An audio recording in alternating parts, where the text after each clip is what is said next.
que vous êtes heureux d'être là? Voilà. Est-ce que vous êtes heureux d'être là? Eh ben nous aussi, on est contents. Alors, réellement, on est heureux de se retrouver. Maggie me disait ce matin, c'est mes meilleurs moments de la semaine, c'est quand je me retrouve ici.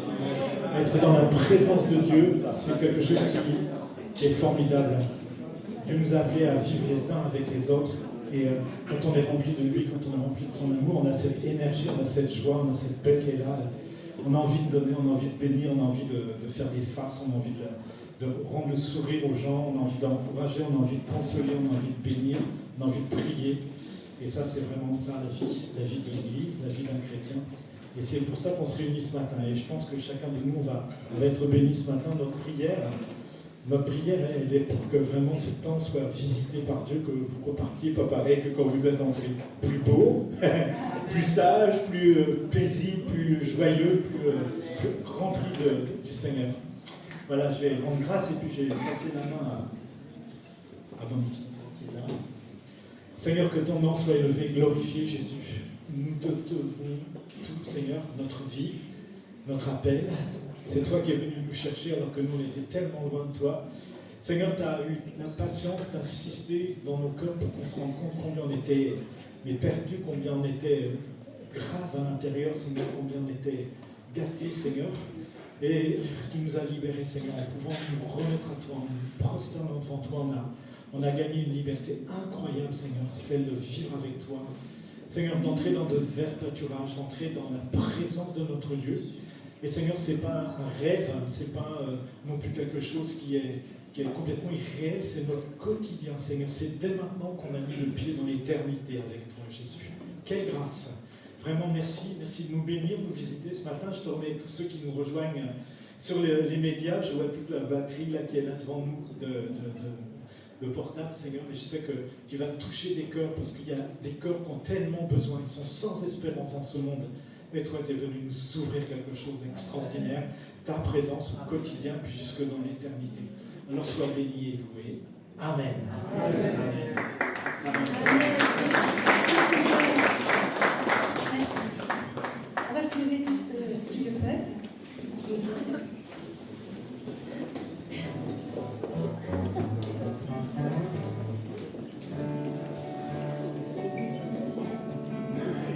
Alors que beaucoup de chrétiens sont aujourd'hui persécutés dans le monde, on a énormément de personnes à qui on met le feu dans la maison, à qui on prend tout, on torture,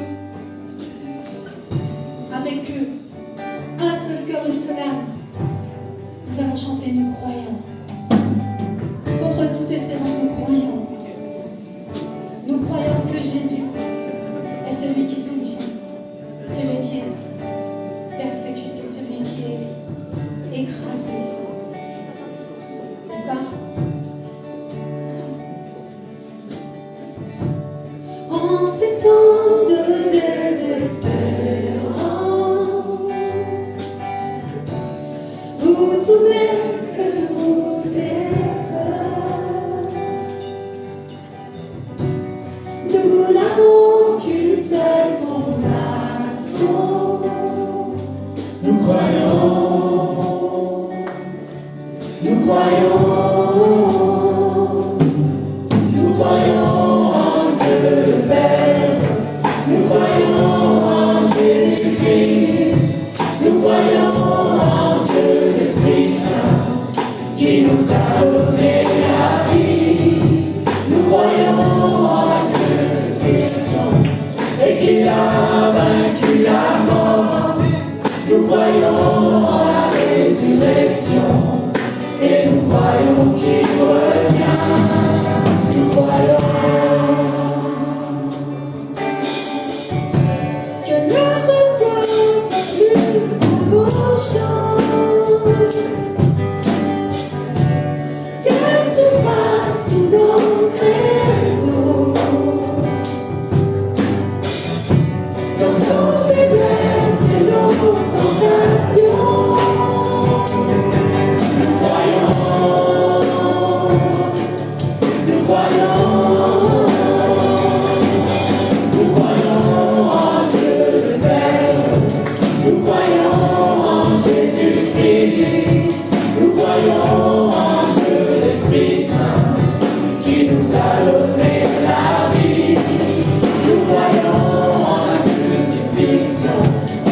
qu'il a vaincu la mort. Nous croyons en la résurrection et nous croyons qu'il revient. Les perdus de fou, et dans l'amour qui donne tout que l'Église proclame. Notre Dieu sauve, nous croyons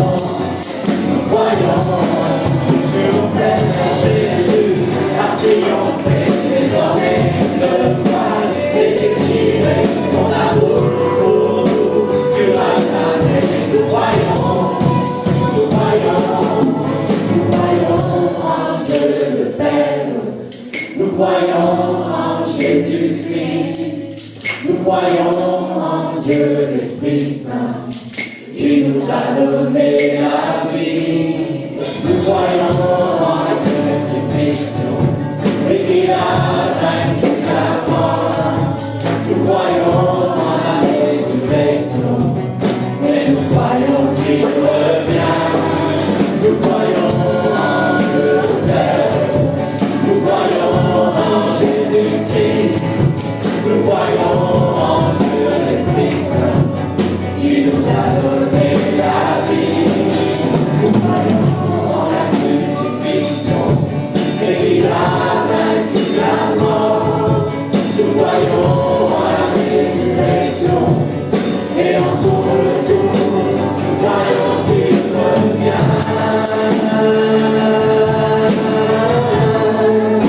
Nous croyons qu'il revient. Nous croyons.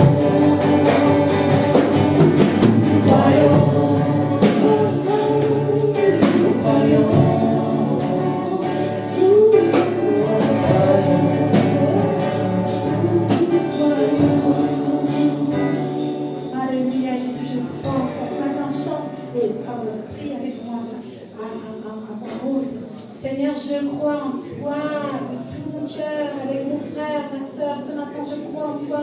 Je place ma confiance en toi. Alors que les circonstances ne sont pas les meilleures dans ma vie des uns et des autres, je crois que tu es le Dieu qui étend sa main dans nous, qui vient nous secourir. Le Dieu qui se révèle à travers la nature, à travers tout ce qu'on voit, à travers la beauté de tout ce que tu as créé. Le Dieu qui se révèle à travers la création vient nous sauver en Jésus-Christ. Merci, merci, je crois en toi. Je crois en toi.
Ça a verrouillé.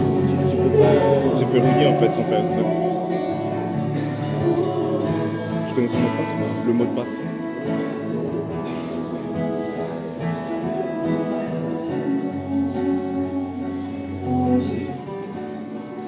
Oui, Seigneur Jésus. Ma prière est que tu rendes notre foi, Seigneur, inébranlable. Qu'elle soit plus qu'un beau chant, Seigneur. Cette foi qui tiendra malgré l'épreuve. Cette foi qui tiendra malgré les déceptions. Cette foi qui jamais, jamais ne s'effondrera, Seigneur. Oui, rends notre foi inébranlable, Seigneur. Nous avons besoin de toi. Reçois toute la gloire, Jésus. Toi qui as vaincu sur la mort. Toi qui as vaincu sur le péché. Toi qui as vaincu sur toutes nos adversités. Reçois toute la gloire, Jésus, ce matin. À toi la gloire, à toi l'honneur, à toi la puissance, Seigneur. Que jamais rien ne vienne voler la louange dans mon cœur et ma voix pour toi, Seigneur. Une ovation pour Jésus ce matin, s'il vous plaît.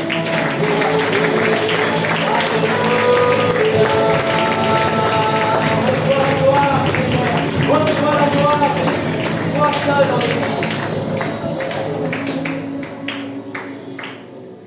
On a vu dimanche dernier que Jésus disait à ses disciples, n'avez-vous pas de mémoire? N'avez-vous pas de mémoire? Et je voudrais nous encourager, je me mets dedans, à se souvenir de ce que Jésus a dit. Dans le temps qu'on vit aujourd'hui, il faut se souvenir. Il est important de se souvenir de ce que Jésus a dit, non seulement pour le temps d'aujourd'hui, pour demain, et repasser ses promesses sur ton cœur. Repasser ses promesses sur ton cœur. Trouver la stabilité dans ce qu'il a dit. C'est tellement beau. Le monde chancelle, mais nous tenons, n'est-ce pas?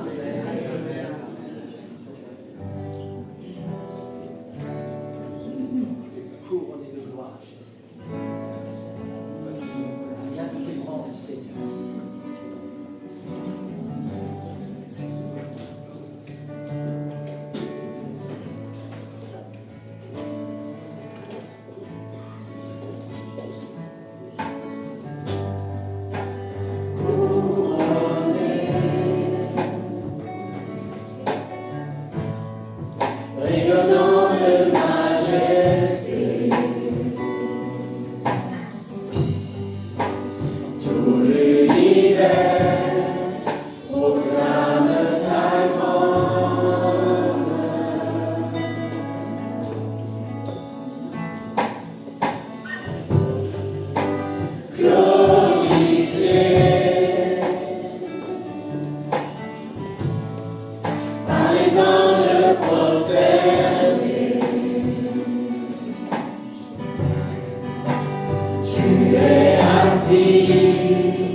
Gracias.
Merci pour ton pardon, Seigneur Jésus. Oh, merci, merci, Seigneur. Gloire et louange à notre Dieu ce matin. Gloire et louange à notre Sauveur, à notre Seigneur. Oh, tu es tout puissant, tu es glorieux. Alléluia.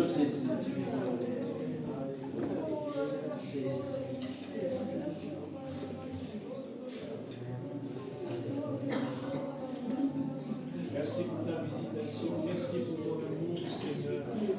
Car sans cet amour, je serais où, c'est vrai, Seigneur, Père, tu vois notre corps.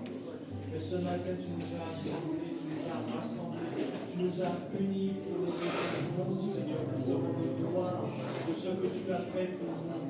Oh, quelle grâce, quelle bonté. Oui, toi, le Dieu parfait, aujourd'hui est venu jusqu'à nous pour nous racheter. Et nous voulons t'adresser pleinement la reconnaissance de nos cœurs ce matin. D'un peuple racheté, qui t'aime, qui s'attache à toi, Seigneur, qui dépend de toi en toutes circonstances. Loué sois-tu, ô Seigneur, pour ta miséricorde envers nous. Je suis sûr qu'il y a plusieurs cœurs en ce moment qui sont en train de brûler d'amour pour Jésus. Je le sens, il y a plusieurs cœurs qui brûlent d'amour pour Jésus dans cette église. Et n'ose pas lever la voix, mais que chacun prenne sa voix librement, que chacun prenne sa place librement dans l'esprit. Même un simple je t'aime de toi, avec l'intonation que tu veux où tu es, réjouira le cœur de ton Dieu, même si tes lèvres ne s'ouvrent pas et ta langue ne parle pas. Dieu voit l'amour qui brûle dans ton cœur pour lui. Le Seigneur te dit je t'aime ce matin, te dit en retour je t'aime mon enfant, je t'aime et jamais je ne te délaisserai, jamais je ne t'abandonnerai, jamais. L'amour de Dieu est si merveilleux, l'amour de Dieu est si merveilleux, l'amour de Dieu est si merveilleux. Oh, quel amour! Comment est-il? Il est si haut qu'on ne peut le surmonter. Il est si bas qu'on ne peut le renverser. Il est si large qu'on ne peut le côtoyer. Oh, quel amour! Merci Seigneur pour ton immense amour. Merci mon Dieu, mon roi, pour ton immense grâce envers nous. Oui Seigneur, c'est ta bonté qui nous ramène à la repentance encore ce matin. Seigneur, nous nous prosternons devant toi. Seigneur, pour implorer toute ta grâce pour chacun de nous. Oh Dieu, prends toute la place Seigneur dans ce culte. Père éternel, et donne-nous, Seigneur, vraiment de te louer comme il le faut, de t'adorer comme il le faut, parce que tu en es digne.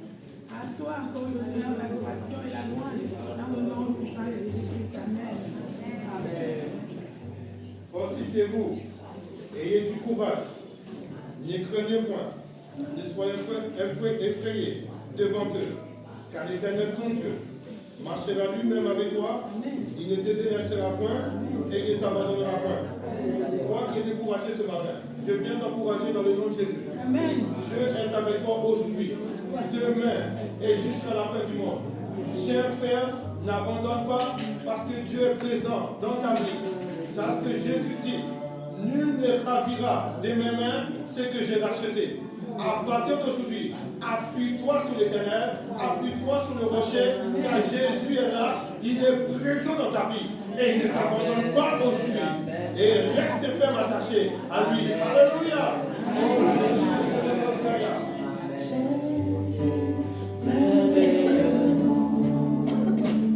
Qui est semblable à toi, ô Dieu. Jésus, ton précieux nom est digne d'hommage.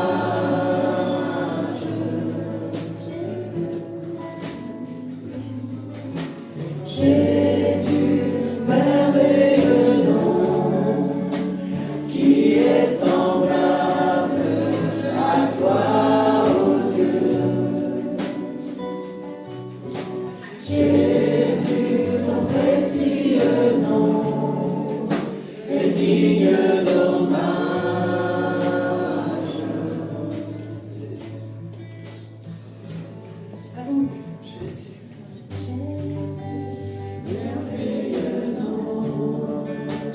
Qui est semblable à toi, ô Dieu. Jésus, ton précieux nom est digne d'hommage. C'est toi, Jésus. Jésus, merveilleux nom, Ton nom, Seigneur. qui est semblable à toi, ô Dieu. Jésus, qui n'est pas comme toi. Jésus, ton précieux nom est digne d'hommage.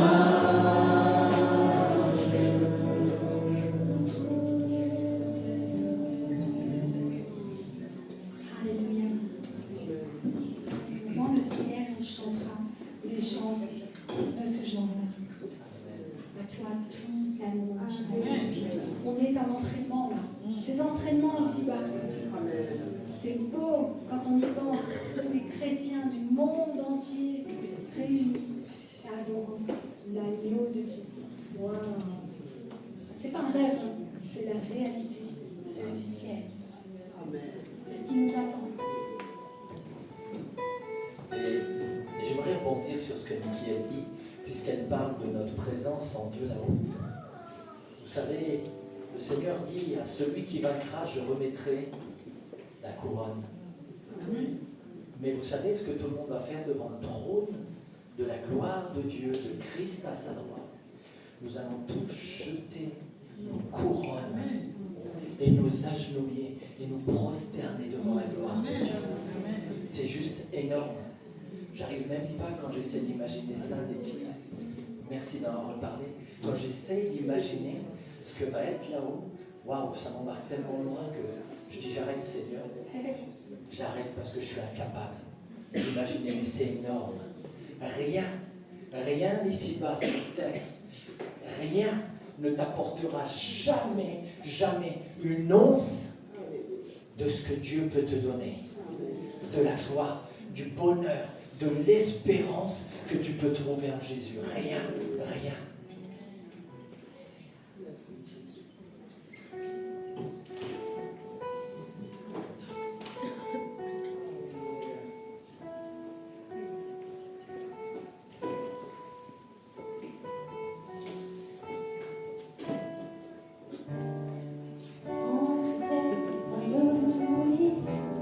Je me réfugie dans le silence, caché dans ta présence. Fatigué, déchargé, mon cœur trouve en toi le vrai repos. Tu m'apaises à nouveau.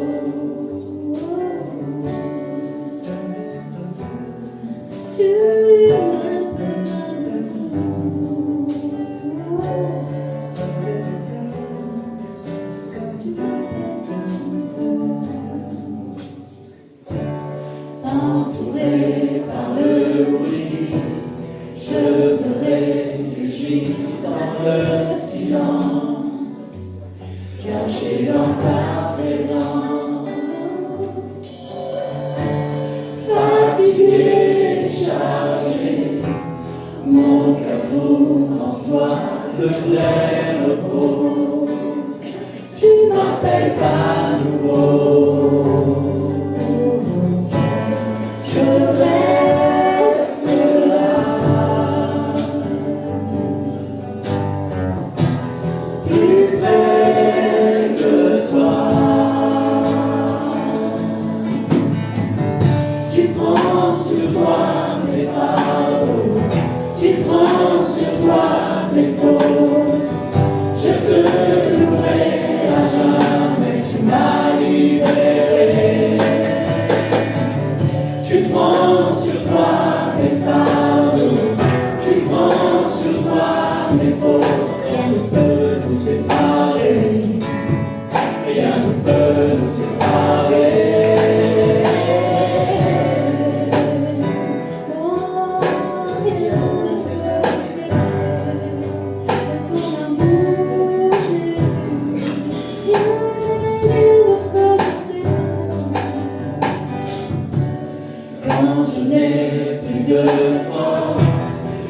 choisis de tout abandonner, qu'on n'est pas pardonné.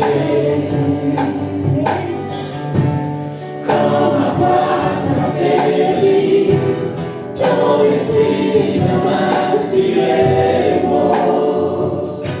Je chante un chant nouveau. Je reste là. Plus près de toi. Tu prends sur toi mes fardeaux. Tu prends sur toi mes fautes. Je te louerai à jamais. Tu m'as libéré. Tu prends sur toi mes fardeaux. Tu prends sur toi mes fautes. Rien ne peut nous séparer. Rien ne peut nous séparer.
Tu prends sur toi mes fardeaux, tu prends sur toi mes fautes.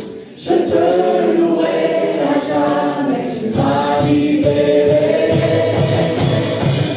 Tu prends sur toi mes fardeaux, tu prends sur toi mes fautes. Rien ne peut nous séparer, rien ne peut nous séparer.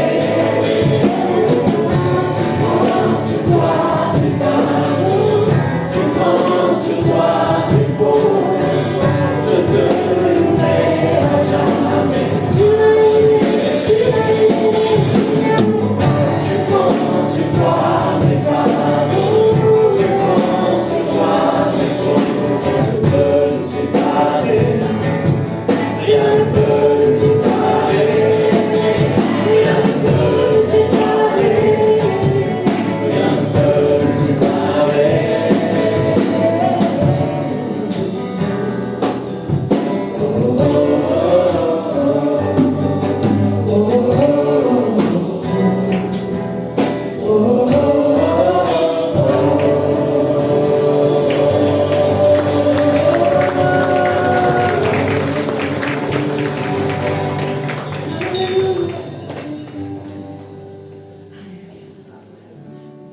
Tes peurs, tes fautes, tes fardeaux, tes trucs qui vont au travers, Jésus va les prendre, abandonner à ses pieds.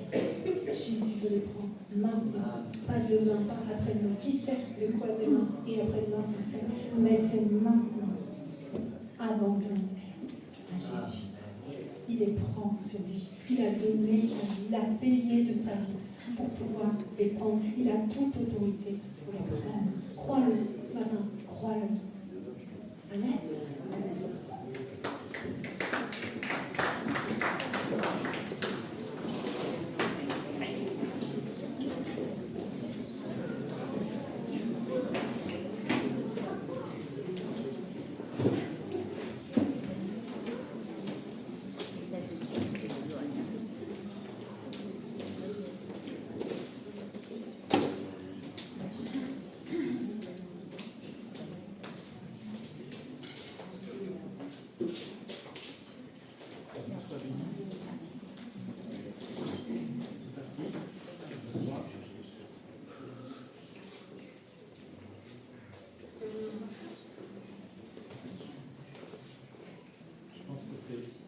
C'est Alice.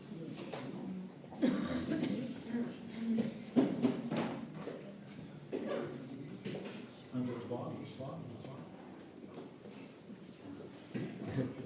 Oui, oui.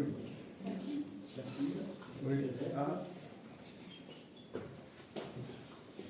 Ça marche pas, je pense.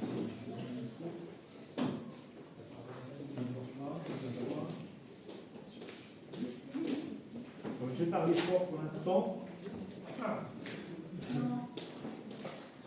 Si.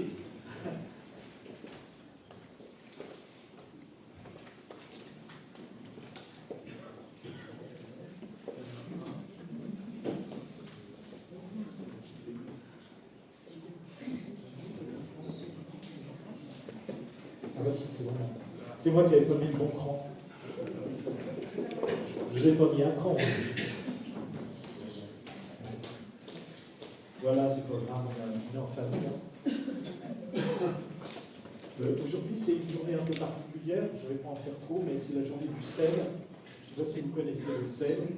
C'est un dimanche qui est pris pour un peu aussi mettre le focus sur cette ONG, cette association qui est là pour aider, aimer, et pour faire du parrainage. Principalement, le travail du sel est avec un parrainage qui permet de soutenir un enfant dans un pays qui est plutôt dans la misère, qui est plutôt... c'est très difficile, par exemple, d'aller à l'école. Il faut savoir que dans beaucoup de pays, l'école, quand il y a un système public, il n'est pas terrible. Et il y a aussi des écoles privées qui sont meilleures. Il y a des écolages. Et c'est compliqué pour les enfants ou pour les parents de payer cet écolage. Donc c'est compliqué. Je vous lis un petit peu ce qui s'est passé en 2024 avec le sel. Ils ont parrainé l'année dernière presque 11 600 enfants et jeunes, parce que ça va jusqu'au bac, dans 26 pays. Voilà. Donc c'est formidable et ils ont aidé les familles aussi à avoir des conseils dans des centres de développement des jeunes de l'enfant pour donner du conseil à tous égards, à tout niveau, économique, alimentaire, etc. Ils ont soutenu plus de 80 projets de développement communautaire, souvent dans des contextes très difficiles. Et puis ils ont secouru, ils ont fait des urgences, comme à Haïti, au Liban, et puis ceux qui subissent des crises alimentaires. Donc vous voyez, c'est quand même important. Alors en fait, l'action du sel, c'est aussi vous sensibiliser, si vous avez sur votre cœur de parrainer. C'est un petit quelque chose par mois qui part, et puis il faut savoir que 10 € ici, par exemple, dans un pays comme nous, on connaît le Niger, ça fait beaucoup plus. Ça fait beaucoup plus, et ça permet de soutenir vraiment la scolarité d'un enfant, par exemple. Alors, je vais vous mettre ça là-bas. Je demande à Niki si tu peux le mettre sur le comptoir là-bas. Et puis vous pouvez cliquer sur le lien, etc. Puis vous débrouillez pour... il y a ça aussi, chérie. Voilà. Pour aider. En parlant d'aider, j'ai reçu des nouvelles du coin où on a travaillé avec Niki, Makalondi. C'est près de la frontière burkinabé et c'est, comment dire, en ce moment, avec une pression des islamistes qui est très très très dure, très très très forte. Et j'ai reçu des nouvelles par nos amis avec qui on a travaillé là-bas, Denis et Joël Bordeneuve, et la situation est devenue vraiment grave, très très préoccupante. Et ce matin, c'était par l'action missionnaire que c'est arrivé. Alors je vais vous lire un petit peu ce qui se passe. J'arrive à...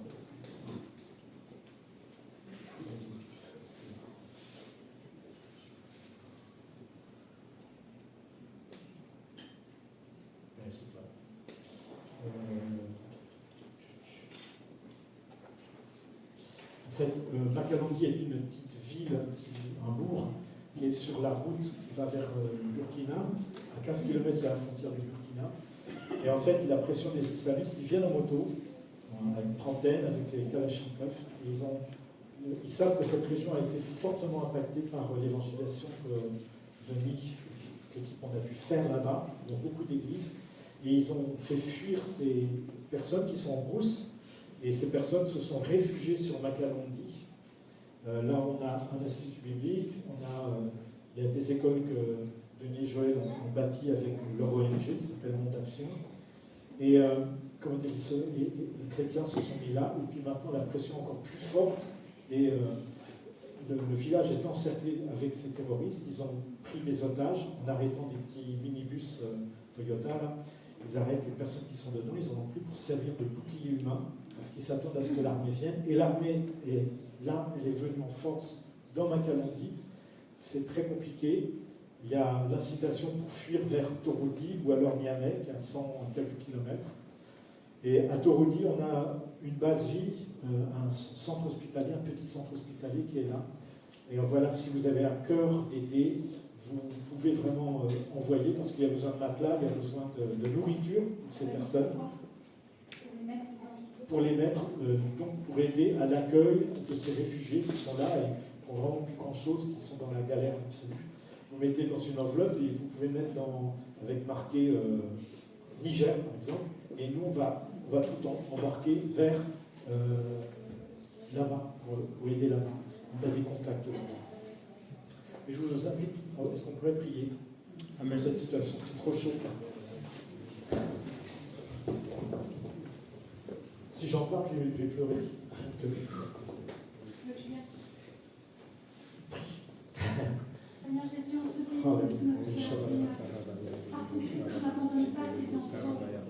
Seigneur Jésus, la pression est grande et nous voulons envoyer toute une bénédiction, Seigneur, sur eux, sur tous ces frères et sœurs qui sont levés pour toi, qui vivent pour toi, Seigneur, qui te prient en ce temps, qui nous disent, Seigneur, de les protéger, de protéger le village de Balak, de protéger les Israël, que tu t'élèves au milieu de ton peuple, Père, que tu défends la cause de ton peuple, Saint-Esprit,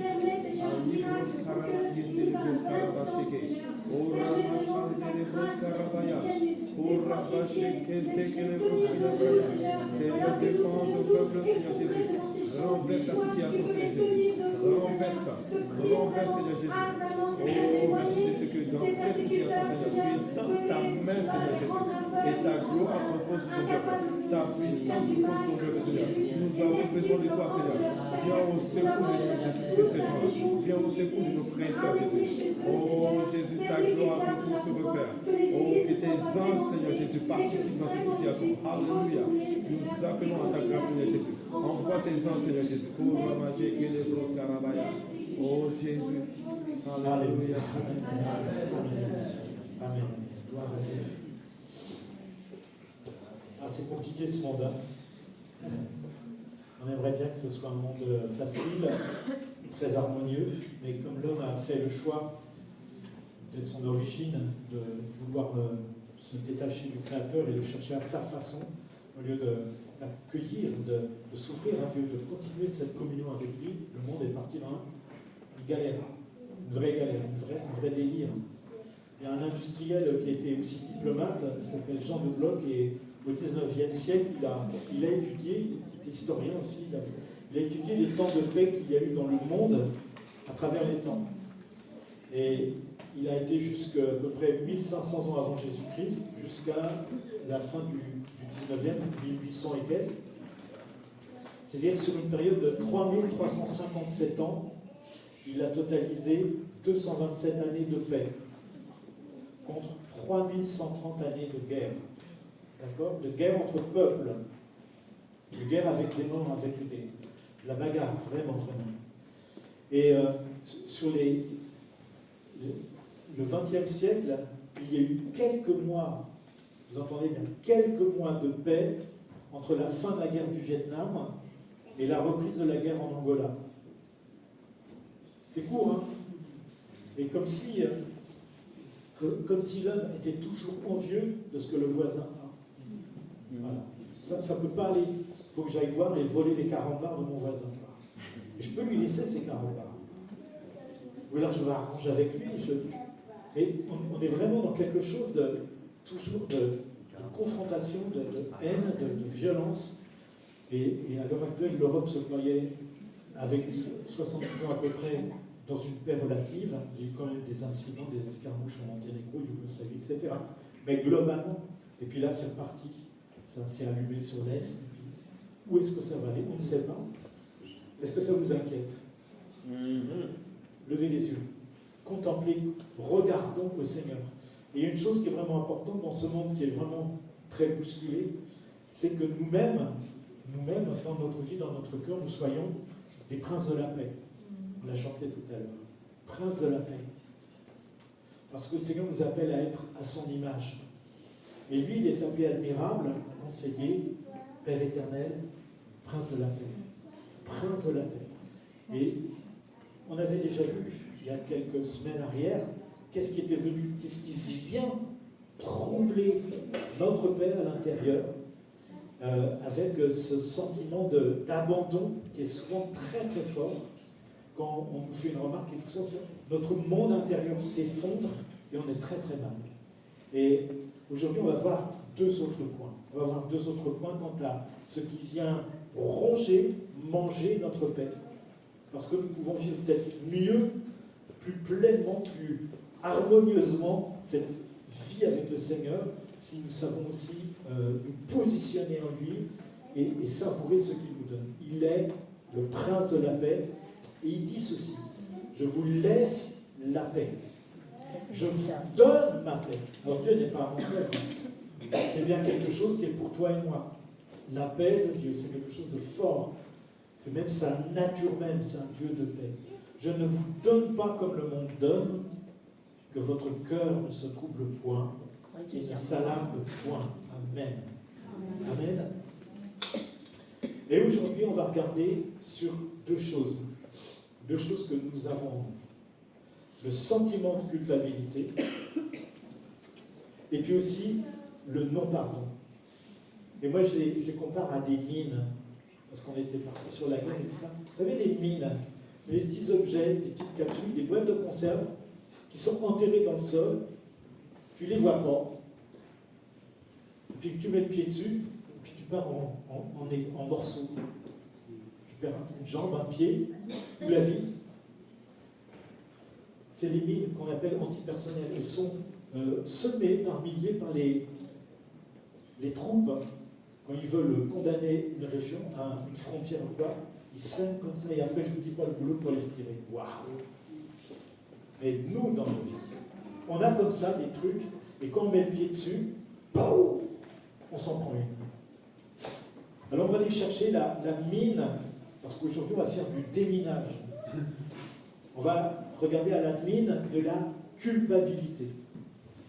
La culpabilité, ça n'a rien à voir avec la conviction de péché. Ça n'a rien à voir en réalité. Ça a l'air proche, mais la conviction de péché, c'est une bénédiction. C'est une bénédiction de sentir dans notre cœur notre laideur, comment on est abîmé, comment on fonctionne mal, comment on est à l'envers. C'est vraiment une grâce absolue. Parce que cette conviction de notre état, de notre nature, nous pousse vers Jésus. Elle nous pousse à ses pieds pour lui demander pardon. Et pour le remercier quelque part, ça débouche sur une reconnaissance. C'est tellement grand de savoir que notre Dieu, qui est parfait, vient nous chercher alors que nous, on est complètement à l'envers, mes amis. Et quelle grâce! Et c'est quand il y a ce contact, quand on a compris notre état, que d'un seul coup, notre vie, elle est complètement bousculée. On n'est pas dans la morale, on n'est pas dans autre chose que quelque chose d'extrêmement spirituel, quand l'Esprit de Dieu vient nous convaincre à l'intérieur, nous montrer qui nous sommes vraiment. Et là, on s'effondre quelque part devant nous. Moi, on fait bien de le faire, parce que c'est ça la porte. C'est ça, c'est cet acte de se prosterner devant Dieu. Mais comment tu fais pour t'occuper de moi? Je suis rien du tout. Comment tu fais cela? Et puis le Seigneur là nous déverse son amour, mes amis. Vous vous relevez, vous vivez autrement. Vous savez, c'est pour ça que cette femme dans l'évangile, là, elle vient se prosterner devant Jésus avec un flacon de nard pur, dans un flacon d'albâtre. Elle ne sait comment faire, elle veut le remercier, elle est tellement émotionnée, elle est tellement convaincue de cette grâce que Christ lui fait, qu'il l'aime, qu'il la prend pour sa fille, sa sœur, et elle se met devant, et puis là autour, il y a du monde, même parmi les disciples, ça va râler, ça va murmurer, mais qu'est-ce que je fais, quand même, une femme, ça se fait pas. Vous savez, il y a les codes, il y a tout ce qui est social qui est là, qui vient vraiment mettre une pression. Elle n'en a rien à faire. Elle, ce qu'elle veut, c'est dire merci Seigneur. C'est ça qui est la reconnaissance. C'est ça qui fait que ta vie d'avant, tu arrivais à vivre à peu près, tu n'étais pas un méchant garçon, une méchante fille, mais quand tu rencontres ton sauveur, ton créateur, et ta vie, elle est, c'est la bombe atomique.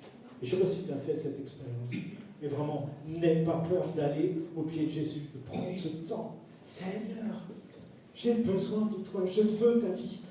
Et là, tu vas craquer ton flacon de parfum. Et là, tu vas être béni, tu vas être fortifié, tu vas être embarqué avec lui et ta vie est complètement changée. Parce que quand on est du côté de Dieu, au lieu de chercher à faire avec tous tes efforts, à être bon, à être le gentil gars, tout ça, ou la gentille fille, femme et tout ça, d'un seul coup, tu es passé du côté de Dieu, ils sont devenus son cœur, sa vie, son sang qui est dans ton cœur, dans ta vie, et puis là, ça devient tellement naturel. Tu as vraiment envie d'aller vers l'autre, tu as envie de le bénir, tu as envie de lui donner ce que tu vis. C'est ça la différence. C'est ça l'Église. C'est ça la dimension chrétienne. Et je vous invite, nous invite, à toujours se rappeler, se remémorer. On parlait de la mémoire. Mais quand on prend la scène, c'est un acte de mémoire pour se rappeler ce que Christ a fait pour nous. Et c'est tellement grand, c'est tellement incroyable, c'est tellement inespéré pour nous, pauvres terriens. Les amis, on est pauvres. Peut-être tu te crois riche, mais c'est rare. Tu as peut-être plus de dollars que moi dans ton compte, je m'en fiche. Mais moi, si j'ai Christ dans mon cœur, je suis plus riche que toi, même si tu t'appelles Onassis.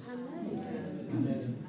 C'est ça, c'est ce trésor tellement précieux, cette relation forte avec Christ, cette reconnaissance qui est là dans ton cœur, qui est comme un volcan, comme l'Etna, qui n'arrête pas de bouillonner. Amen. Amen, c'est ça qu'on veut vivre, non? On ne veut pas vivre de l'intellect. J'ai étudié, je suis très au courant de chi, de chat. C'est bien. Reste avec tes chats, en tout cas. Mais moi, je veux vivre avec mon Sauveur, mon Créateur. Alors ça, vraiment, c'est important. Alors ça, c'est d'un côté cette conviction de péché. Mais de l'autre côté, il y a la culpabilité. Et ça, mon ami, waouh! Là, ça cogne. Là, ça fait mal. Parce que c'est outrageant et c'est cruel. Et ça, vous savez, je dénonce ça parce que c'est distillé par le père du mensonge. Pas le Père céleste, mais le Père du mensonge. Depuis le début, il cherche à nous ravager. Qu'est-ce qu'elle dit? Dieu a-t-il réellement dit? Dieu a-t-il réellement dit? Voilà, c'est comme ça qu'il travaille. Et quand il vient nous chercher, et il est toujours, il nous met sous pression. Et ça donne des choses en toi, parce qu'il cherche à te détruire ta foi, à détruire ta relation avec Dieu. Et ça donne des petites choses comme ça. Tu n'es pas assez bien pour Dieu. Tout le gâchis de ta vie, c'est ta faute. Tu es pitoyable. Crois pas surtout que Dieu t'aime, mais regarde les autres. Oui, il les aime, mais toi, non, t'as tout loupé, mon vieux, c'est raté. Et ça, c'est du mensonge. C'est du mensonge. Quel que soit ton état, quelle que soit ta vie, Dieu t'aime. Dieu t'aime. Il désire qu'une chose, c'est que tu t'ouvres à lui. Il va pardonner tes fautes, quelles qu'elles soient. Il est venu, il a tendu la main, et il continue de le faire. C'est ça qui est extraordinaire. Mais profites-en, parce qu'on est dans le temps de la patience. Et à un moment donné, le temps de la patience, ça va s'arrêter, et la porte va se refermer, et puis là, on ne pourra plus. Tu ne pourras plus aller dans le lieu de la grâce, profiter, bénéficier de ce cadeau extraordinaire. Et c'est ce que le diable cherche à faire. Mais je ne suis pas assez bien. Je ne peux pas m'engager parce que je ne suis pas assez religieux, je ne suis pas assez présent, je ne prie pas assez. Et puis, vous savez, il y a un tas de trucs, je ne suis pas parfait. Je lève le doigt parce que je suis le seul peut-être à le faire ici, mais je ne suis pas parfait. Je ne suis toujours pas parfait. Et je continue de ne pas l'être. Vous n'avez qu'à demander à ma femme. Elle va vous dire. C'est pas le critère de ta perfection. C'est pas ta moralité qui fait que tu peux bénéficier de la grâce de Dieu. C'est ton abandon dans le Seigneur et reconnaître ta faiblesse. Là, ça marche. Mais le reste, non. Alors, voilà. Le diable, il est là. On l'appelle, et la Bible l'appelle l'accusateur de nos frères. Celui qui les accusait devant notre Dieu jour et nuit. C'est dans l'Apocalypse, au chapitre 12, verset 10. L'accusateur des frères. Et mes sœurs, vous n'êtes pas oubliés, l'accusateur des frères et des sœurs. Sans arrêt, il va y avoir ce travail de destruction. Diable veut dire diviseur, diabolos. Le contraire de diabolos, c'est symbolos, le symbole. Là où on réunit plusieurs pensées pour les mettre ensemble, c'est un symbole. Notre Dieu nous réunit à lui. Le diable veut nous diviser de lui, en nous rongeant, Alors il met sans arrêt des pots de banane. Est-ce que tu es entièrement sincère dans ce que tu fais? Ben non. Ah moi j'ai compris, hein. Si je suis attaqué, je regarde si c'est vrai, c'est faux, et je vais dire, est-ce que tu es entièrement sincère? Non. Parce que je suis un homme et j'ai des pensées des fois qui partent n'importe où. Je sais pas. Es-tu sûr d'obéir parfaitement à Dieu? Je suis sûr que je n'obéis pas parfaitement à Dieu. Il y a des choses dont je suis sûr. Je sais que je suis en chemin. Et le diable, il va chercher à me ronger, etc.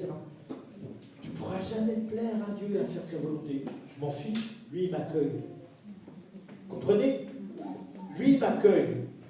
Je fais ce que je peux. Vous savez que c'est la réponse que Jésus a opposée à ceux qui venaient dire, qui se moquaient de la femme qui était par terre, qui se moquaient de la femme qui avait répandu ce flacon d'un prix incroyable.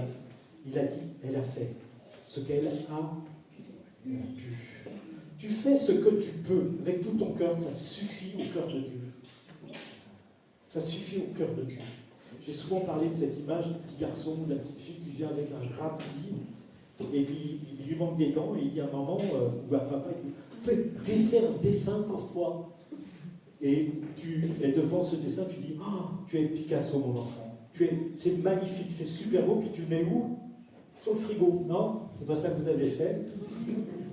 Et puis c'est un truc, bon, c'est un gros crabouillis, mais votre enfant, il a fait le mieux qu'il pouvait, ça vous suffit. Ça suffit comme tu es. Va à Dieu sans aucune crainte. Aucune crainte. Dieu a-t-il réellement dit? Dieu est-il réellement content de toi? Dieu est-il réellement... Est-ce que c'est bien ça, là, ce que je dois faire? Est-ce que... Ah, et puis là, ça se met à trembler à l'intérieur. Nous, on a fait une expérience comme ça. On était jeunes parents, on avait 4 enfants. On avait le désir de construire pour sécuriser la famille. Et donc, on met ça là dans la prière au Seigneur, voilà. Tu nous connais, c'est toi qui nous as fait, et puis on a ce désir fort de ça. Et puis on a trouvé un terrain qui répondait à nos attentes, voilà. La propriétaire, elle a accepté notre offre d'achat. Et puis moi, j'ai fait les plans, puis les maîtrises, j'ai calculé combien ça avait coûté, et puis on a été déposer nos dossiers dans les banques.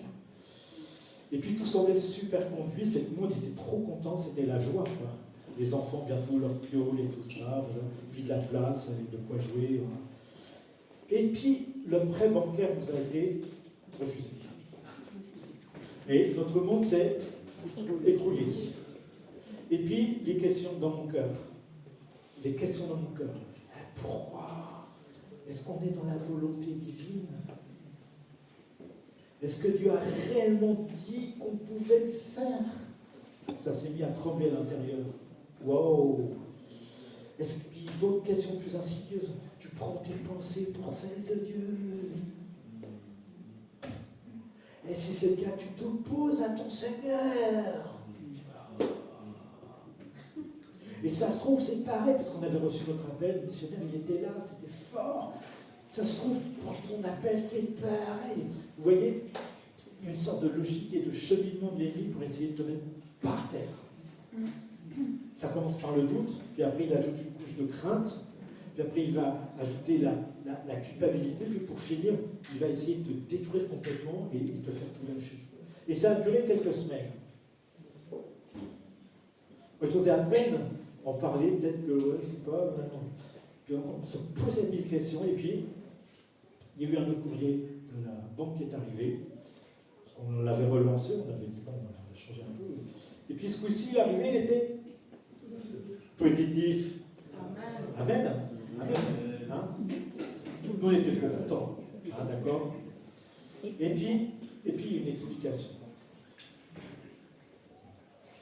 Parce que quelques mois plus tard, on a eu la raison de ce retard financier. Parce que si les travaux avaient commencé à la date prévue, l'octroi des prêts, janvier, février, on se serait retrouvé dans une galère financière de fou, parce que c'est moi qui faisais tout l'intérieur de la maison, et moi je pouvais le faire que l'été, puisque j'étais instituteur, et j'avais besoin de mes 2 mois d'été pour le faire. Et si je fonçais, je commençais tôt comme ça, j'aurais eu à payer en même temps l'entrepreneur, parce qu'il fallait le rembourser, dès qu'il commençait avec des tranches de travaux, il fallait le payer, et j'aurais eu à payer le loyer d'un chalet où on était en attendant.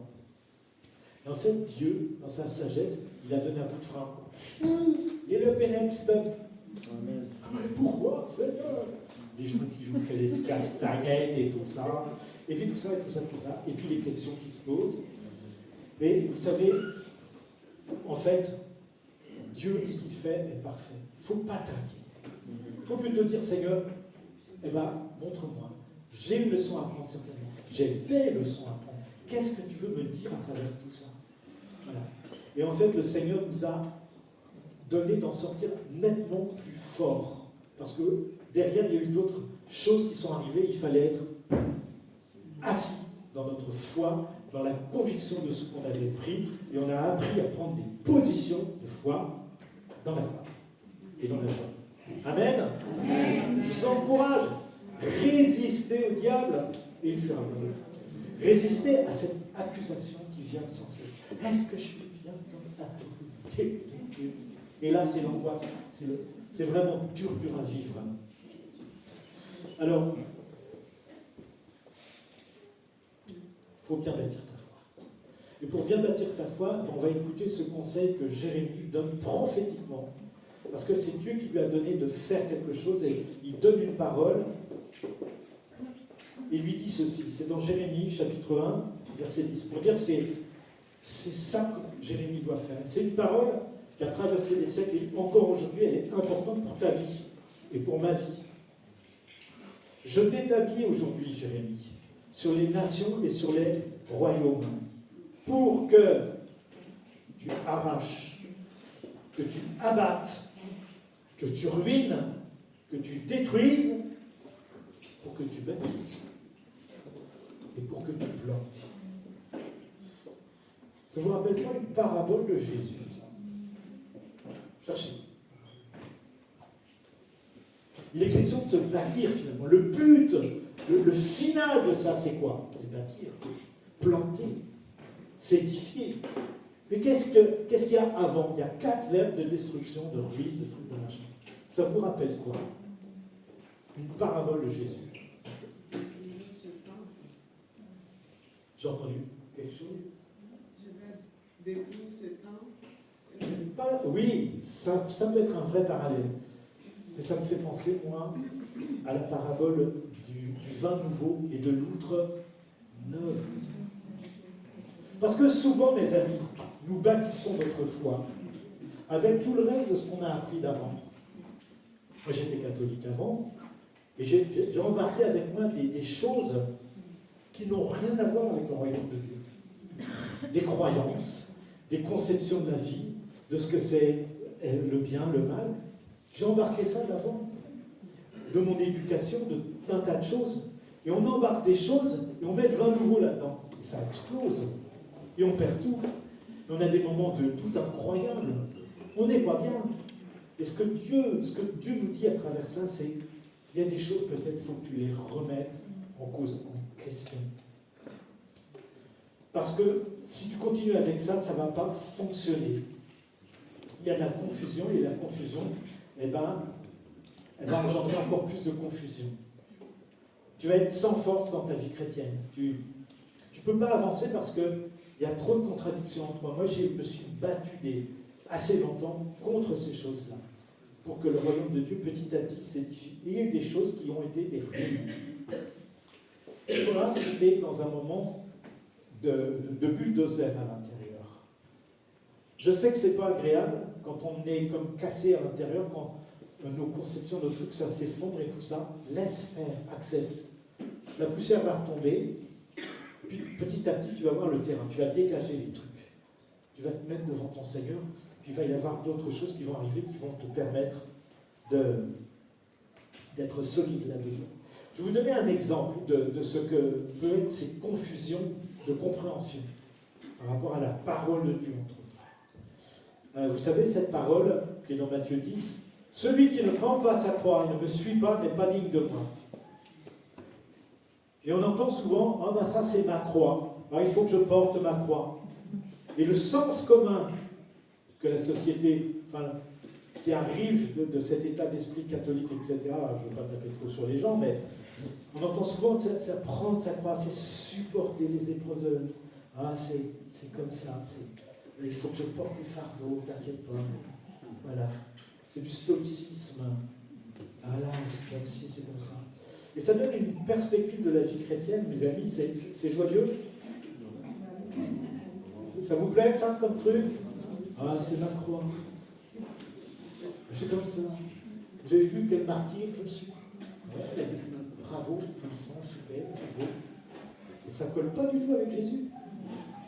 Parce que Jésus nous dit non, non, non, non, non, non, non. Il nous dit, venez à moi. Oui, c'est ça, vous tous qui êtes accablés sous un lourd fardeau. Il ne va pas dire d'un côté, venez vous décharger, puis d'un autre côté, il ne va pas vous dire, chargez-vous de... C'est différent. Donc, on est sur des conceptions nulles, comme ils disent en Bretagne, nulles. C'est pas ça, ça ne veut pas dire ça. Mon joug est facile à porter, la charge que je vous impose est légère. J'avais fait un chant avec les jeunes quand j'étais jeune, parce que je ne suis plus jeune. C'était un chant rigolo. C'était une chanson qui disait « Le joug de Jésus est doux, jouez tout, et son fardeau est léger, est léger, est léger. » Bon, j'arrête. Le joug de Jésus est doux, c'est trop bon de fonctionner avec lui. Parce qu'il vient porter la charge, il vient tirer tout ça avec nous. Et puis tout change, ça n'a rien à voir. Alors ça veut dire quoi, Vincent? Ça veut dire quoi, prendre sa croix? Ça veut dire donner ta vie à Christ. Celui qui ne me donne pas sa vie n'est pas digne de moi. Parce que si tu ne veux pas donner ta vie, c'est que tu vis dans l'ancien temps, c'est que tu n'as pas compris ce que Christ est venu faire, c'est que tu n'as pas compris que tu lui dois tout. Tu ne l'as pas fait ton Seigneur, tu ne l'as pas fait ton Sauveur. Tu restes avec ta position de merci, un petit peu de religion par-ci, un petit peu de je gagne mon ticket pour le paradis. Non, non, non, c'est pas ça. Donne ta vie. Réunis-toi à ton Créateur. Celui qui ne prend pas sa croix, c'est accepter, avoir foi que le Seigneur est puissant pour vivre avec toi chaque jour. Et ça, c'est ça qui change la vie. C'est pas un petit peu de religion qui va venir t'aider. On n'est pas dans la religion, on est dans la relation. Vous comprenez la différence? Et porter sa croix, c'est simple, c'est mourir à soi-même. Mais c'est joyeux. Parce que moi-même, c'est... Allez voir ma femme, vous allez voir ce que c'est. C'est un mec qui est bizarre, qui peut être colérique, tout ça, j'en veux plus, j'en veux pas. Cela, je laisse. Si je peux marcher comme un enfant de Dieu, lumineux, dégager mon péché, capable de dire c'est faute, là ça me plaît. C'est ça ma vie. C'est quelqu'un qui... Ma vie, c'est pouvoir...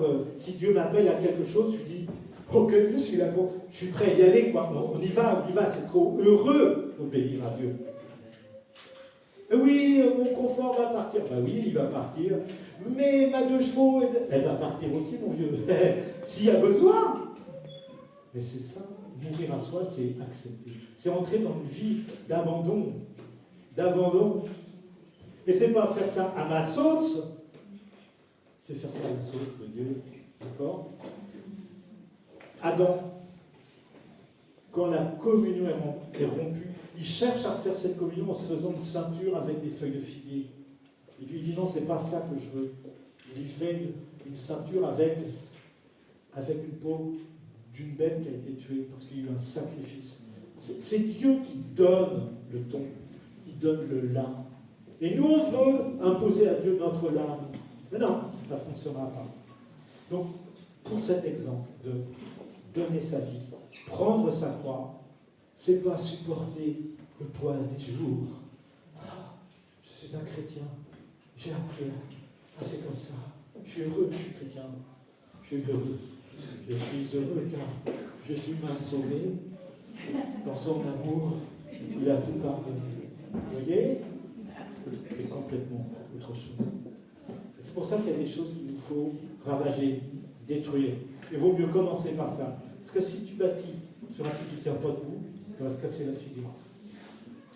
Et un chantier, ça démarre par nettoyer la place. Alors nettoie la place. Accepte. Accepte. Peut-être que tu as déjà plein d'années de vie dans le Seigneur.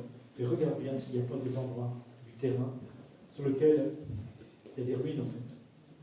Et ça, accepte, marche avec confiance avec ton Dieu, parce qu'il va te révéler, il va te montrer ce qui n'est pas. Ça, c'était la culpabilité. Me voici, envoie-moi. Me voici, Père, conduis-moi.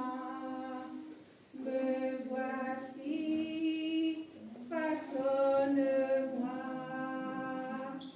Fais ce que tu veux de moi. C'est ça. Fais ce que tu veux de moi. Ce n'est plus moi qui vis, c'est Christ qui vit en moi. Trop bien. Vous savez, on est sur quelque chose de fantastique, d'heureux. On sort complètement d'une image, même Christ qui vit en moi, on peut penser que c'est devenir un brave petit chrétien, gentil, gai, etc. C'est complètement autre chose. On a un enfant de lumière. On est porteur de quelque chose de puissant. On a la vie, on a le Seigneur là. Waouh! On est impactant dans notre vie, dans notre famille, auprès de nos enfants, etc. C'est géant en fait.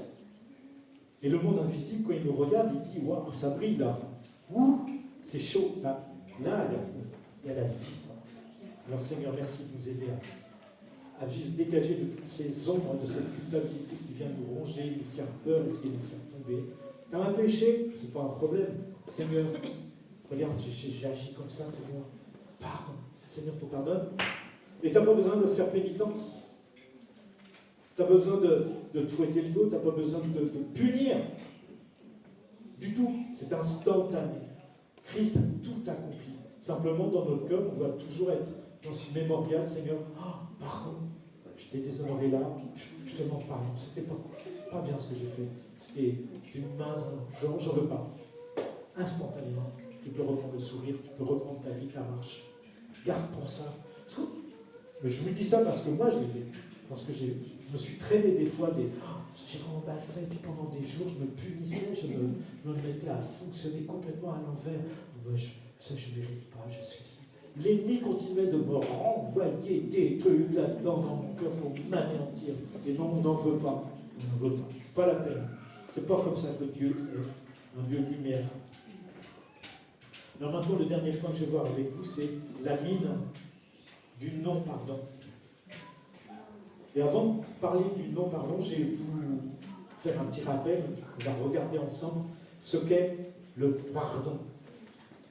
Parce que là aussi, on peut avoir des idées très moralistes sur ce qu'est le pardon, très angéliques sur le pardon, qui ne sont pas fondées, et puis qui sont fausses, et puis qui amènent à une instabilité dans le cœur. Ah oui. Alors, le pardon, c'est comparable à un trépied, un tabouret avec 3 pieds. 1, 2, 3. Le premier pardon, et c'est celui, le principal, c'est le pardon total que Christ nous a acquis. Et qui est là quand tu avoues un péché, c'est un pardon total. Le pardon de Dieu. C'est le pardon que le roi donne à ses serviteurs. À ce serviteur qui devait 1 million d'euros. D'accord? Rappelez cette histoire aussi. Le second pardon, le deuxième pied, c'est le pardon que nous sommes invités à pratiquer quand on a fait une blague. quand tu as fait une bêtise avec ton épouse, tu vas voir ta femme, ça te gratte partout. Tu n'es pas bien à l'aise. Chérie? Oui. Je voulais te dire. Oui. Vous voyez le truc là. Tout à l'heure, j'ai eu un mot un petit peu. Qu'est-ce qu'il y a? Non, j'essayais, ça vous gratte, c'est bizarre. Vous avez chaud, tout ça. Voilà. Ça, c'est le pardon que tu demandes, que tu réalises que tu as offensé quelqu'un. Par exemple, je me suis moqué des cheveux de José.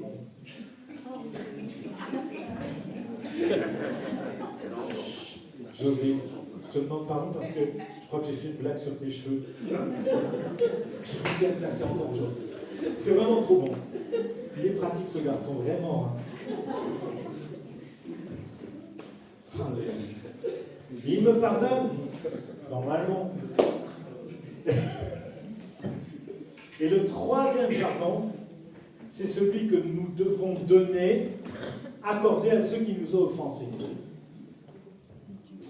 Voire traumatisés. Et là, ça va chauffer. Et c'est celui-là qui est difficile.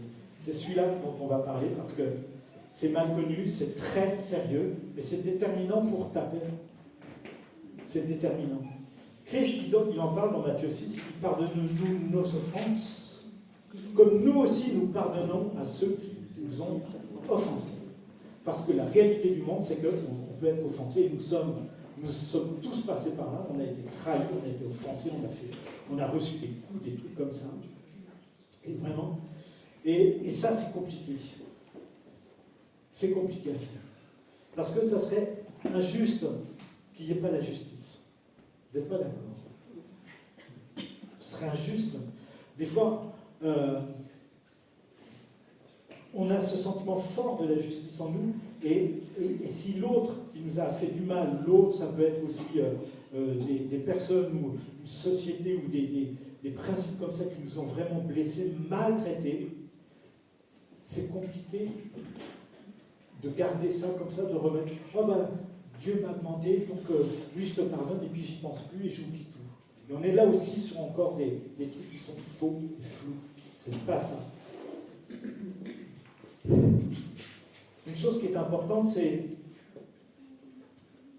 que si nous ne pardonnons pas, Dieu aussi derrière, il va nous rattraper quelque part. Parce que le serviteur impitoyable qui ne pardonne pas à celui qui lui devait 10 €, il est rattrapé par le roi et puis il finit en prison. Et c'est une image vraiment de ces choses-là. On a des trucs en nous, des poches de souffrance, des poches d'injustice, des casseroles, comme on peut dire aussi, avec des gens qui nous ont vraiment fait un mal incroyable.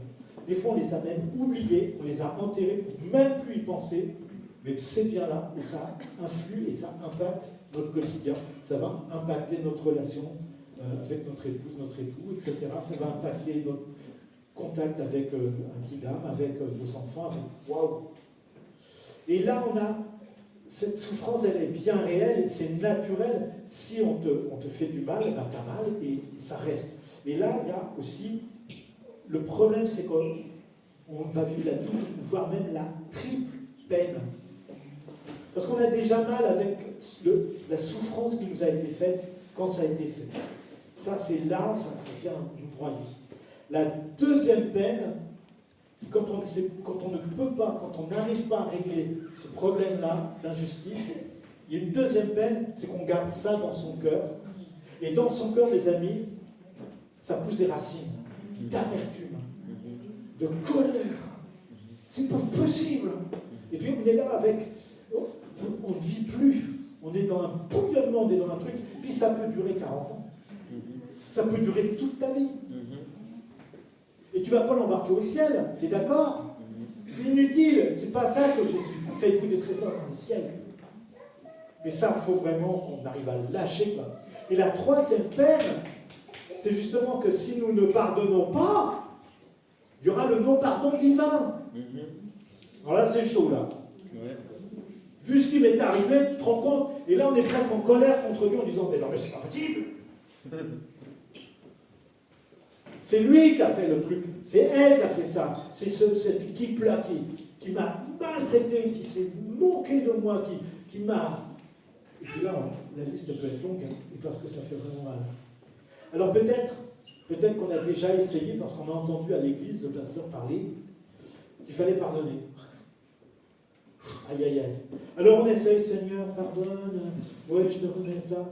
Et puis c'est là. Et puis, en fait, c'est comme si l'épine, elle demeure. L'autre jour, en bossant, je me suis mis un petit esquille d'acier là dans le pouce. Je m'en suis même pas rendu compte.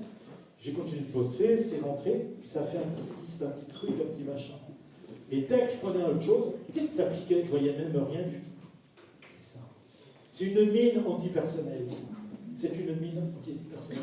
Et quand tu vas croiser un moment, un souvenir, ça réexplose en toi. Ou quelqu'un va dire un mot, et boum, tu te retrouves dans un état de colère, tu ne sais même pas pourquoi. Tu es mal, tu es vraiment mal à l'intérieur. Parce que c'est un procès, et je mets le mot procès, comprends bien. C'est un procès qui dépasse tes compétences de jugement. C'est quelque chose qui te dépasse, absolument. C'est légitime de te sentir mal, c'est vraiment l'injustice, elle doit être appelée injustice. Le mal, ça s'appelle le mal, et on t'a fait mal, et c'est du mal, et c'est réel. Celui qui te l'a fait, waouh, tu es en colère, c'est légitime. Légitime, mais ce n'est pas ton procès. Enfin, c'est ton procès, mais ça ne doit plus être ton procès. Et ce truc-là, c'est quelque part, c'est le confier à Dieu. Et ce pardon-là, c'est confier ce dossier, tous les cartons qui sont là dans ta grange et tout ça, c'est les remettre à Dieu. Seigneur, j'ai quelque chose à te présenter. Tu as dit de décharger sur toi tous les fardeaux. J'en ai un, c'est une folie. Parce que quand j'étais petit, on m'a fait ci, on m'a fait ça, on m'a maltraité, on m'a traité de... Et puis tout ça, ça m'a mis dans un tel état que la moitié de ma vie, j'ai été mangé par ce truc-là. Et dès qu'on me marchait, pas ça, et puis tout ça, et puis j'en veux plus. Papa, je te donne tous les dossiers, et tu remets à ton Dieu, tu remets ce dossier. Pourquoi ? Parce que tu peux être sûr que le Seigneur est le juste juge. Ta foi, tu la mets en pratique là. Tu te dis, Seigneur, tu ne laisses pas l'injustice continuer. Tu as pris sur toi, mais l'injustice, tu vas la régler. Tu vas régler mon dossier. Alors Seigneur, je ne veux plus le porter. Je ne veux pas continuer à vouloir le régler moi-même parce que c'est notre problème.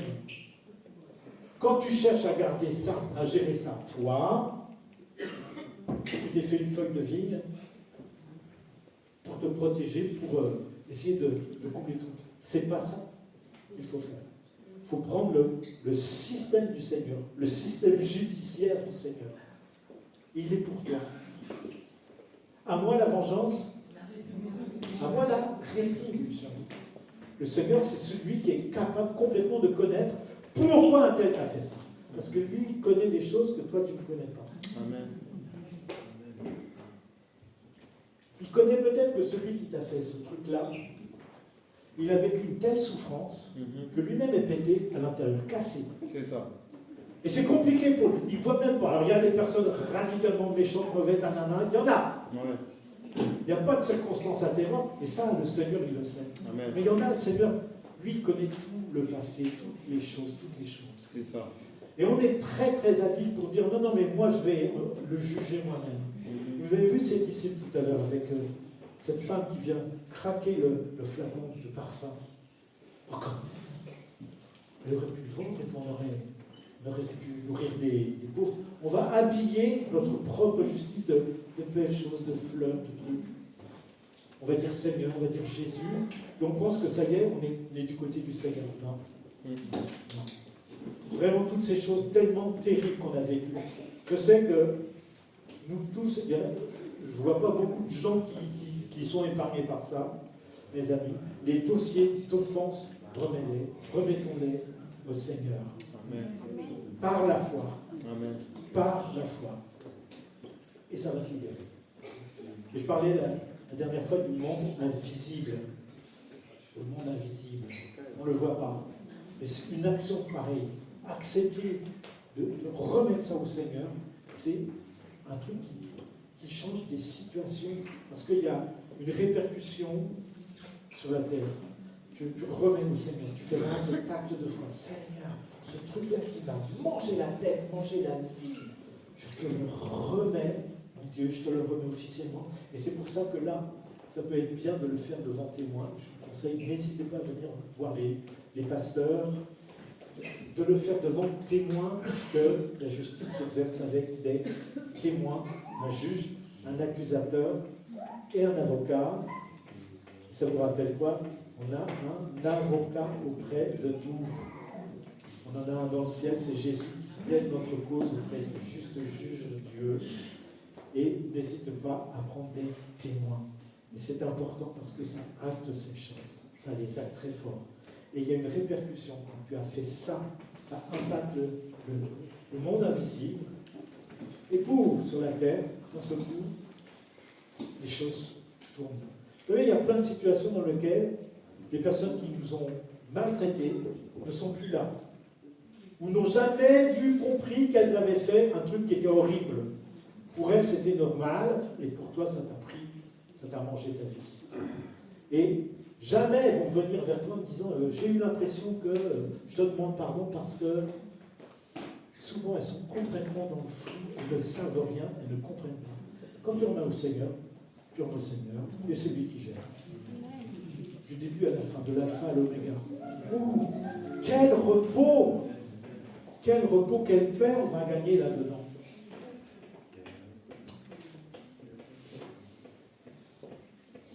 À la fin d'une de ces conférences, Corrie ten Boom, qui a été une femme hollandaise, sa famille avait accueilli dans sa maison des Juifs, et ils ont été dénoncés, et puis toute la famille ten Boom s'est retrouvée en camp de concentration. La sœur de Corrie est morte dans ce camp-là, c'était vraiment l'âme sœur de Corrie. Ça a été terrible, terrible, terrible. Et elle a gardé la foi, elle a persévéré, c'est parce qu'ils avaient des valeurs chrétiennes qu'ils ont fait cela. Et elle a donné des conférences dans le monde entier. Et un jour, dans sa conférence, parmi l'assistance, elle tombe sur quelqu'un qui avait plus de cheveux, tout ça, mais elle le reconnaît quand même, c'était pas Jésus. Deux fois. C'est deux fois. C'est pas grave, je dans l'application. Alléluia. Amen. Amen. Et elle retrouve un ancien garde de Ravensbrück. Un chef de garde, tout ça, un homme qui a été très très vieux, qui a été... Vous imaginez retrouver son bourreau. Oh. Et le gars, il vient à la fin, il dit merci pour votre message, mademoiselle. Et il lui tend la main. Et elle s'est dit, mais comment je peux serrer la main à ce gars-là? Toute la souffrance, wow. Elle était là, mais comment je peux faire? Je suis incapable de pardonner. C'est pas possible, c'est trop dur, c'est trop dans ma chair. Et puis elle a prié, elle a dit, oh Seigneur, je peux pas. Elle a fait une prière instantanée, je peux pas. Et puis elle a remis ça au Seigneur. Toi, tu lui accordes le pardon, c'est toi, je te le confie, Et elle lui a pris la main, et à ce moment-là, comme un courant électrique est passé. Elle a été surprise d'elle, et elle dit, soudain un courant électrique semble traverser mon bras, ma main, et mon cœur s'emplissait d'amour pour cet homme. Amen. Parce que ça fait ça. On se reconnecte avec le Seigneur. Et là, il envoie du 10 000 volts. Et là, ça change. Je vais vous parler maintenant, dernier point. Je regarde l'heure. Est-ce que tu peux retirer la boule de l'horloge comme ça? On est toujours à la même heure. Moi, j'ai le temps par une demi-heure. Merci.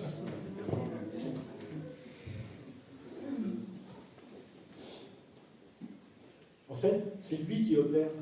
Quand tu demandes à Dieu de gérer ton procès, le truc, il envoie le pardon. Il vient apaiser ta vie. Et puis, tu vas voir, parce que souvent on dit, c'est miracle. Non, c'est jour après jour que l'amertume va disparaître. C'est petit à petit, jusqu'à disparaître totalement. Il y en a, c'est plus rapide, d'autres, c'est plus lent. C'est pas inquiétant. Et Jésus, c'est comme s'il brise, parce que la grâce est un brise-chaîne. La grâce vient briser les souvenirs offensants. Tu peux t'en rappeler, parce qu'on dit souvent qu'on a pardonné, on a oublié. C'est un peu aller vite. Parce que c'est utile de se rappeler que quand on a mis les doigts dans la prise, c'est utile de se rappeler qu'il y a un truc bizarre là-dedans qui m'a secoué. Et je veux m'en rappeler. Soyez prudents comme des serpents, sages comme des doux comme des colombes. Et la mémoire, le souvenir, ça peut rester. C'est comment tu le gères, surtout, qui est important. Voilà. T'as plus mal. C'est quelque chose qui va le faire. Et c'est vraiment important. Et tu verras que ce souvenir, il devient de moins en moins meurtrissant. C'est quelque chose qui s'évapore. Parce que réellement, Dieu place son amour et une sorte de compassion, de compréhension, et on est libéré. On vit une libération intérieure sur cette terre, dans ta vie, dans ton cœur, dans ton corps, dans ton âme, dans ton esprit. Alors, je termine. Aujourd'hui, c'est vraiment le moment de déminer ton cœur. Je ne sais pas si dans ton cœur, tu as des choses lourdes. Je ne sais pas si tu as aussi à combattre contre la culpabilité, qui vient vite te ronger, qui vient vite te faire trembler, qui vient vite te mettre sans force en te demandant qui que quoi. Où est-ce que je vais? Est-ce que je fais bien? Abandonnez dans ton Dieu. Ça vous dit de vous lever, de prendre un instant, les yeux fermés. On va avoir un temps de silence. Parce que Dieu et toi aussi, on peut échanger dans le silence avec Dieu. Je vous invite chacun à vous placer devant Dieu et à vous laisser visiter par son esprit. À tendre l'oreille à ce qu'il vous dit. Il y a peut-être des choses qui t'ont tellement fait mal. On a tellement assez de porter et de les reprendre, Tu les as déposées une fois, 2 fois, 10 fois. Et tu les reprends. Parce que c'est pas. Alors, prends du temps, maintenant, et accepte de remettre cela, le procès, de déclarer à Dieu, Seigneur, cette chose-là, ce que m'a fait un tel, c'était dégoûtant, et je te le confie, Seigneur. Je te le remets, je te prends comme avocat, je te prends comme défenseur, je te prends comme le juste juge de Jésus. On reste un temps dans le silence, un temps où chacun peut se regarder et s'offrir à Dieu. Amen.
Ce message, le Seigneur veut t'encourager à déposer ton passé, à ne pas regarder en arrière, car il veut faire avec toi une œuvre nouvelle. Toutes choses anciennes sont passées. Il fait une nouvelle œuvre avec toi, mais il ne veut pas que tu sois dans la culpabilité par rapport à ce que tu as fait dans le passé. Le Seigneur ne te regarde pas avec mépris, regarde avec des yeux d'amour. Il a pris tes fautes. Même si, humainement parlant, c'est difficile d'accepter le pardon de Dieu pour ta vie, le Seigneur veut te libérer ce matin. Amen. De la culpabilité. Amen. Il ne te considère plus par rapport à tes fautes passées. Parce que son sang couvre tout ce que tu as fait. Amen. Il veut que tu le regardes comme lui te voit. Dans les yeux de Jésus, il voit sa fille bien-aimée. Amen. Tu n'es pas une mauvaise femme.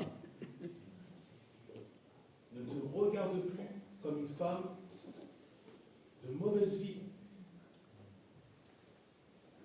Où sont ceux qui t'accusaient? Te dit le Seigneur ce matin. Où sont ceux qui t'accusaient?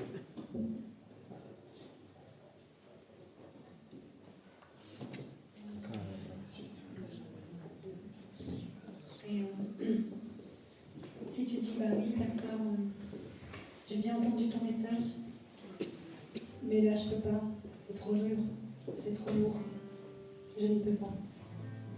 Je t'encourage vraiment, avec toute la douceur de mon cœur, à venir nous voir.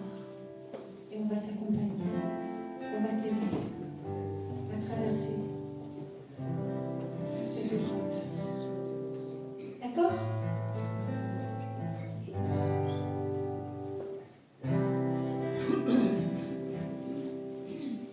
Tu m'as ébloui par tes mélodies, tu m'entoures d'un chant d'amour, chant de délivrance devant des ennemis, toutes mes craintes s'enfuient. C'est mieux ce matin. Je ne suis plus esclave de la peur. Je suis enfant de Dieu. Je ne suis plus esclave de la peur. Je suis enfant de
Je suis enfant de Dieu. On chantait plus. Tu n'es plus esclave de la peur. Tu es enfant de Dieu. Attention. Non, tu n'es plus esclave de la peur. Tu es enfant de Dieu. Non, tu n'es plus esclave de la peur. Tu es enfant de Dieu. Non, tu n'es plus esclave de la peur. Tu es enfant de Dieu. Non, tu n'es plus esclave de la peur. Tu es enfant de Dieu. Tu es enfant de Dieu. Tu es enfant de Dieu.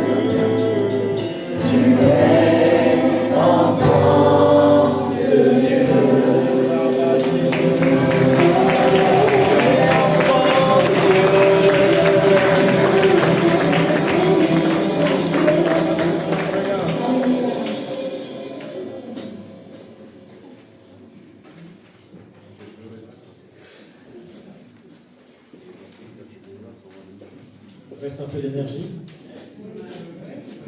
Votre poulet, il va cramer. Cramer la louange.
Pour ta victoire, je te louerai.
bien, une date, une heure, 22 mars, 14h. Et une chose, gâteau. N'oubliez pas les gâteaux.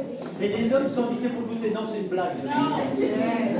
J'ai encore essayé, désolé.